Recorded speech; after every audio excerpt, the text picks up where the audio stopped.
जैसा कि हमने पिछले एपिसोड में देखा था कि दाकी अपनी बेल्ट से नेज़ुको की टांगों को काट देती है, मगर नेज़ुको एक ही लम्हे में खुद को हील कर लेती है और दाकी पे अपनी पावरफुल लेग से अटैक कर देती है, जिससे दाकी काफ़ी हर्ट हो जाती है। अब दाकी ये देख के हैरान रह जाती है कि उसने तो नेज़ुको की टांगें काट दी थी, तो फिर वो इतनी जल्दी कैसे हील हो गई। लेकिन नेज़ुको की पावर देख के उसे यकीन हो जाता है कि अब नेज़ुको उससे ज़्यादा ताकतवर है। ये देख के नेज़ुको फिर से उस पे अटैक करने लगती है और अटैक करने के साथ साथ खुश होने भी लगती है। इसी बीच तंजीरो का छोटा भाई उसे वापस होश में लाने की कोशिश करता है और कहता है कि अगर तुमने नेज़ुको की हेल्प ना की तो वो हमेशा के लिए डीमन बन जाएगी। इधर नेज़ुको अपनी टांगों से दाकी को मारने लगती है, तभी दाकी अपनी बेल्ट से नेज़ुको पे अटैक कर देती है और उसकी बॉडी के टुकड़े टुकड़े कर देती है।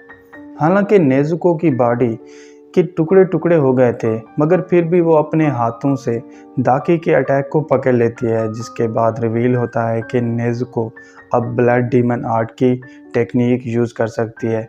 यानी अपनी बॉडी के टुकड़े होने के बावजूद वो उन्हें अपनी ब्लड डीमन आर्ट से मूव कर सकती है और इस रिवील के साथ ही वो अपनी इस टेक्निक से दाकी को आग लगा देती है, जिससे उसकी पूरी बॉडी जलने लगती है। ये देख के नेज़ुको अपनी बॉडी के पार्ट्स को फिर से अपनी बॉडी से जोड़ लेती है और फिर से दाकी पे अटैक करने लगती है। सिर्फ यही नहीं, वो अपने पावरफुल लेग से उसे एक ज़बरदस्त किक मार देती है, जिससे वो उड़ती हुई एक घर में जा गिरती है। अब जैसे ही नेज़ुको उसके पीछे उस घर में जाती है तो वहाँ कुछ लड़कियाँ उसके सामने आ जाती हैं। उनमें से एक लड़की दाकी के अटैक की वजह से हर्ट हो चुकी थी और उसके हाथ से खून बह रहा था। क्योंकि नेज़ुको अब पूरी तरह से डीमन बन चुकी थी, इसलिए वो उस लड़की को मारने लगती है। तभी तंजीरो वहां आ जाता है और उसके मुंह में अपनी स्वॉर्ड दे देता है। ये देख के तंजीरो अपनी पावर से उसे रोकने की कोशिश करने लगता है, मगर नेज़ुको, जिसकी पावर पहले से कई गुना बढ़ चुकी थी, उसे संभालने में तंजीरो को दिक्कत होने लगती है।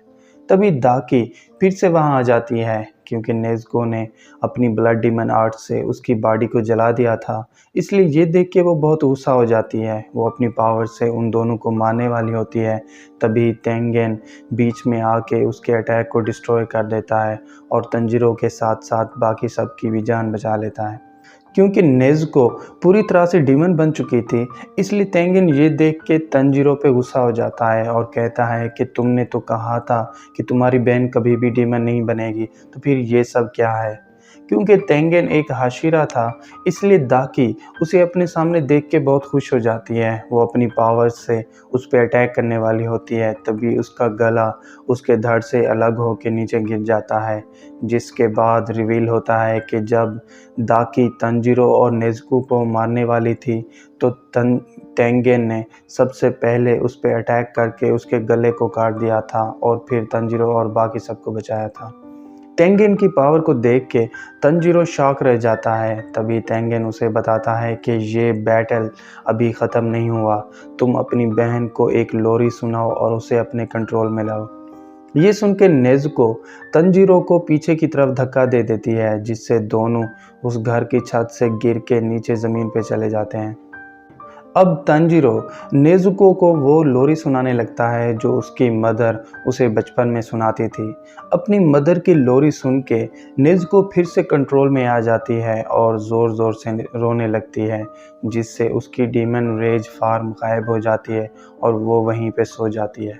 इसी बीच तेंगिन दाकी का मजाक उड़ाने लगता है और उसे कहता है कि तुम अपर मून डीमन नहीं हो, क्योंकि अपर मून डीमन बहुत पावरफुल होते हैं और तुम बहुत कमज़ोर हो। ये सुन के दाकी उसे कई बार अपर मून होने का यकीन दिलाने लगती है, मगर तेंगिन उसकी एक भी नहीं सुनता, जिस पे दाकी ज़ोर ज़ोर से रोने लगती है। हालांकि तेंगिन ने उसका गला काट दिया था, मगर फिर भी वो अभी तक मरी नहीं थी। ये देख के तेंगिन हैरान रह जाता है। तभी दाकी अपने भाई को बुलाने लगती है, जिससे उसका भाई ग्योतारो उसकी बॉडी से बाहर निकल आता है।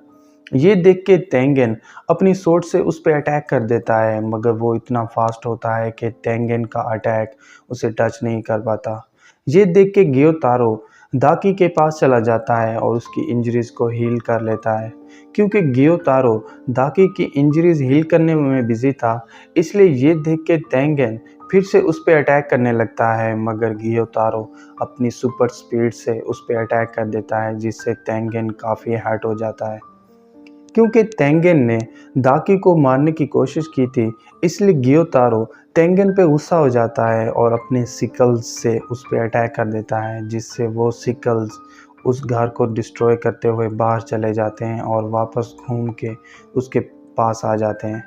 तंजीरो, जो कि बाहर अपनी बहन के साथ बैठा हुआ था, वो भी उन सिकल्स को देख लेता है, जिससे उसे यकीन हो जाता है कि यहाँ एक और अपर मून डीमन है जो दाकी से भी ज़्यादा स्ट्रॉन्ग है।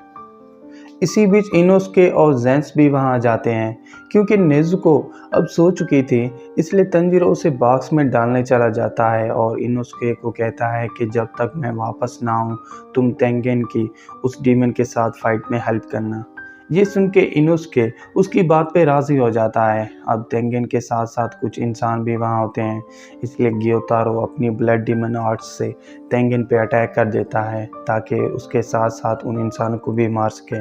मगर तेंगेन एक बॉम्ब से वहाँ पे ब्लास्ट कर देता है और उन इंसानों को गियोतारो के अटैक से बचा लेता है। क्योंकि अब वहाँ बहुत ज़्यादा ख़तरा था, इसलिए तेंगेन उन इंसानों को वहाँ से भगा देता है। तभी गियोतारो फिर से अपनी ब्लड डीमन आर्ट्स से तेंगेन पे अटैक कर देता है, मगर तेंगेन उसके अटैक को अपनी पावर से डिफेंड कर लेता है। इसके बाद वो अपने बॉम्ब से गियोतारो पे अटैक कर देता है, जिससे एक बहुत बड़ा ब्लास्ट होता है और गियोतारो उस ब्लास्ट में फंस जाता है। मगर दाकी अपनी बेल्ट से गियोतारो को कवर कर लेती है, जिससे उस ब्लास्ट का गियोतारो पे कोई असर नहीं होता। इसके बाद रिवील होता है कि वो दोनों दो जिस्म एक जान है, यानी दाकी की जान गियोतारो की बॉडी में है। और इस रिवील के साथ ही एपिसोड 7 यहीं पे एंड हो जाता है। तो दोस्तों, अगर आपको एपिसोड 7 की एक्सप्लेनेशन अच्छी लगी हो तो चैनल को सब्सक्राइब और वीडियो को लाइक ज़रूर कीजिएगा। और अगर आप चाहते हैं कि मैं आगे के एपिसोड्स को भी एक्सप्लेन करूं, तो कमेंट करके ज़रूर बताइएगा। Thank you.